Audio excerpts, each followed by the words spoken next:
This could be the biggest iPhone upgrade in years, not because of AI, not because of cameras, and not because of performance. The biggest change is that Apple is finally about to change what an iPhone actually is, because, according to multiple supply chain reports, Apple's first foldable iPhone, likely called the iPhone Ultra, is coming in September 2026 alongside the iPhone 18 Pro lineup.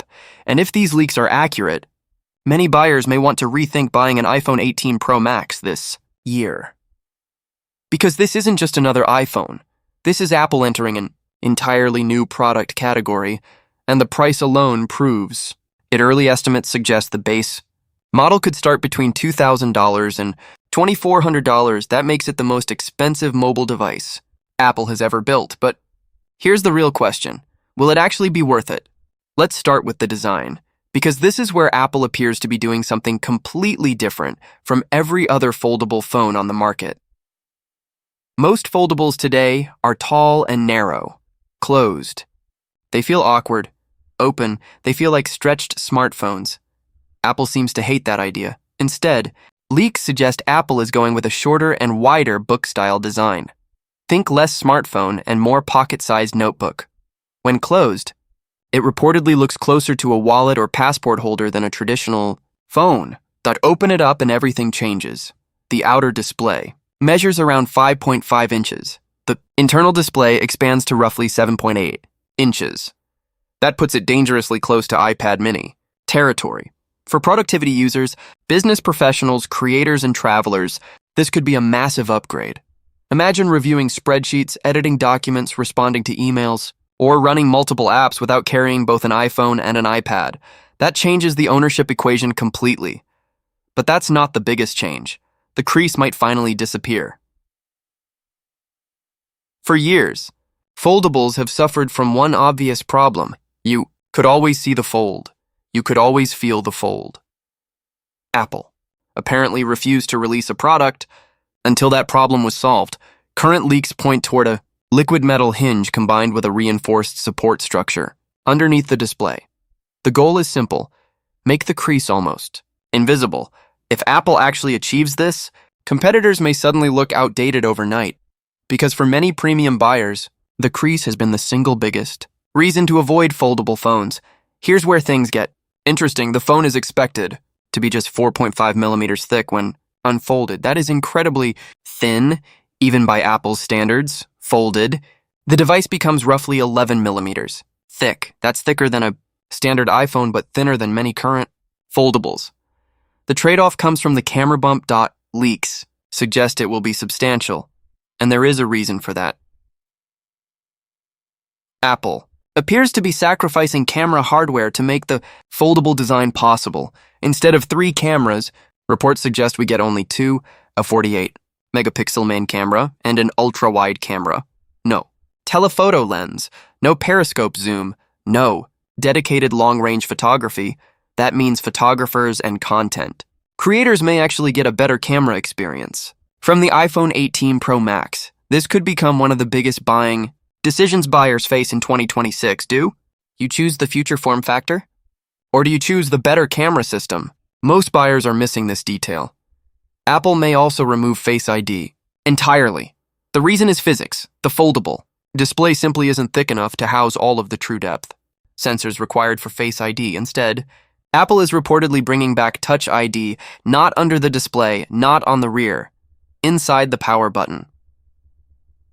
For longtime Apple users, this may actually be good. News: Touch ID is faster in some situations. Works with masks. Works when the phone is sitting on a desk and avoids the complexity of placing cameras under a foldable display. But there is one feature almost. Nobody is talking about battery life. Foldables are battery monsters. 2 displays consume enormous amounts of power. Apple appears to know this. Leaks suggest a massive silicon carbon battery larger than 5,500 milliamp hours. That is bigger than anything currently inside an iPhone. If paired with Apple's efficiency improvements and the upcoming A20 processor, battery life could become one of the strongest reasons to buy this device. Speaking of performance, the A20 chip could be a monster. Reports suggest it will be built using TSMC's advanced 2-nanometer process. That means better efficiency. lower heat, improved gaming, performance, longer battery life, and significantly faster AI processing. For gamers, this matters. For creators, it matters even more. Because the larger display changes mobile gaming completely. Imagine console quality, games running across nearly 8 inches of OLED screen. This could become the best mobile gaming device Apple has ever built, but productivity might be the bigger story, because iOS 27 appears to be preparing for exactly this moment. Toad discovered inside developer builds references, folding states, hinge angles, and dynamic display configurations. That sounds boring, but the implications are huge. Apple may finally bring true multitasking to the iPhone. Real side-by-side, apps, resizable windows, navigation sidebars, .iPad style, workflows. Without actually running iPadOS, this could turn the iPhone Ultra into something entirely different, part smartphone, part tablet, part laptop replacement. 4. Professionals constantly moving between meetings, airports, offices, and coffee shops. This could become the ultimate productivity machine. But there is a catch. Price, and it is a big one. The base 256GB model is expected to start around $2,000 to $2,400, $512GB models could climb toward $2,600. The 1TB version may approach $2,900. That's approaching premium laptop territory. At those prices, buyers won't compare it to smartphones. They'll compare it to laptops, to tablets, to entire Apple ecosystems. And that changes expectations dramatically. Here's the question. Buyers should ask, can this replace 2 devices? If the answer is yes, the value proposition suddenly becomes much stronger. If the answer is no, the price becomes much harder to justify. Now let's compare it to its biggest rival, Samsung's Fold series has years of experience in this category. Samsung offers mature software, excellent multitasking, and proven hardware. Apple arrives late, but Apple often wins by waiting. The original Apple Watch wasn't first, AirPods weren't first, the iPad wasn't first. Apple typically enters markets only when it believes the experience is finally ready for mainstream buyers. That appears to be exactly what is happening here. So who should buy the iPhone Ultra? Professionals. Business users, frequent travelers, productivity-focused users, premium technology enthusiasts, and buyers already considering both an iPhone and an iPad mini. Who should skip it? Photography enthusiasts who need zoom cameras.